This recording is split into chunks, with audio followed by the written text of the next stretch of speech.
Ya estamos de regreso con más en esto que es Dinero por Excelsior Televisión. Y pues bueno, ha sido muy sonado el caso de Facebook y el escándalo con Cambridge Analytica a lo largo de las últimas semanas. Y para platicar de esto me da muchísimo saludar, como todos los jueves, a Rodrigo Pérez Alonso. ¿Cómo estás, Rodrigo? ¿Cómo estás, Juan Carlos? Qué gusto estar contigo y con el auditorio de nuevo. Pues como bien lo mencionas, en esta semana y los últimos días se ha mencionado mucho, se ha hablado mucho en los medios sobre el tema de Cambridge Analytica. ¿En qué consiste? En un escándalo mediante el cual 50 millones de usuarios de la red social Facebook pues entraron a una aplicación dentro de esta propia aplicación, contestaron algunas encuestas, etcétera, y esa información, a la vez que se daba información personal de cada usuario, fue utilizada por Cambridge Analytica para determinar, mediante métodos de Big Data, pues temas para la elección de Estados Unidos y a través de la elección de Donald Trump. Pero lo interesante aquí es el contexto en el que se da todo esto. Facebook ya ha enfrentado pues otro tipo de escándalos. Facebook de por sí, al igual que otras compañías de tecnología en Estados Unidos, vive de los datos personales de sus usuarios. ¿Y cómo lo hace? Pues a través de brindar un servicio gratuito, que en este caso es pues esta red social, y a través de estos datos pues explota, pues digamos, valga la redundancia, datos personales para poder vender sus productos o servicios de sus patrocinadores o de la gente que paga por anuncios, ¿no? Entonces, estamos viendo un movimiento bastante interesante en términos de pues qué está pasando tanto en Europa como en Estados Unidos y por supuesto México sobre estos datos personales y cómo se están manejando. Ya se está hablando, sobre todo en este caso de Cambridge Analytica en Europa, que si hubo ciudadanos europeos que se afectaron o se vieron afectados por este hackeo, este robo de información personal, pues las propias autoridades de privacidad de datos en Europa tendrían que tomar medidas. Y en el caso de Estados Unidos, como no hay una regulación tan dura en términos de protección de datos personales, pues es un poco más abierta la situación, ¿no?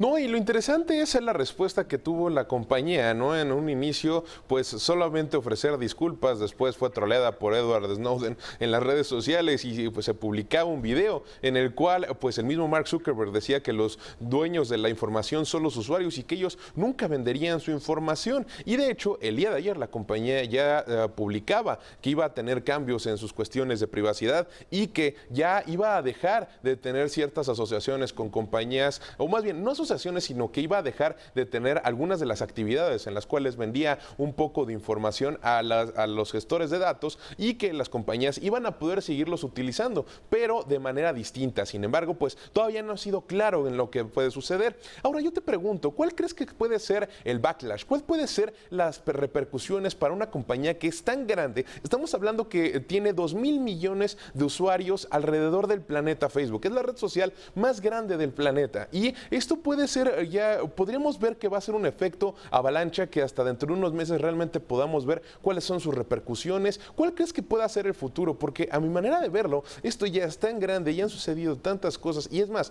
todo el mundo está en Facebook que pues puede ser muy difícil que la gente pueda dejarlo. Y de hecho, el día de ayer platicaba con Ricardo Salas, el director de Ipsos aquí en nuestro país, y él me comentaba que antes de todo este problema había ya más bien 3 de cada 4 mexicanos tenían cierto temor a que utilizaran su información de una manera que pues ellos no hubieran permitido. Entonces, ¿cuál crees que puede ser todas las repercusiones que viva la compañía?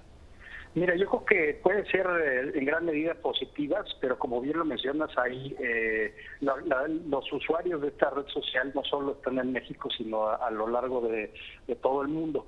Entonces estamos hablando de que asociados también a Facebook están, hay que recordar, WhatsApp y están Instagram. En WhatsApp son alrededor de 1,000 millones de usuarios, mientras que de Instagram son 800. Pero lo interesante de todo esto es que en términos positivos podría hacerse un cambio en términos de mayor privacidad de datos y mejor manejo de la información de los usuarios. Te pongo un ejemplo. En el 2011, a raíz de otro de estos escándalos en la misma red social, se simplificaron los términos de la privacidad o los settings o los ajustes de privacidad de cada usuario, y eso hace pues más entendible cómo te puedes conectar a la red y más entendible cómo puedes proteger tú como usuario tus propios datos personales. Así que estamos, digamos que una disyuntiva nueva, como cualquier nueva tecnología, como cualquier nuevo servicio. La regulación se tiene que ir adaptando a pues las necesidades y las realidades del momento, y en este caso, pues sin duda alguna, tanto en Europa como en Estados Unidos, a lo largo de estos escándalos y estas investigaciones, sin duda alguna se tiene que ir regulando y solidificando más la forma en que se manejan estos datos, ¿no? Ahora, también yo creo que es importante que dentro de las cosas, de las medidas que se dan a conocer el día de ayer, es que la compañía va a ser mucho más simple.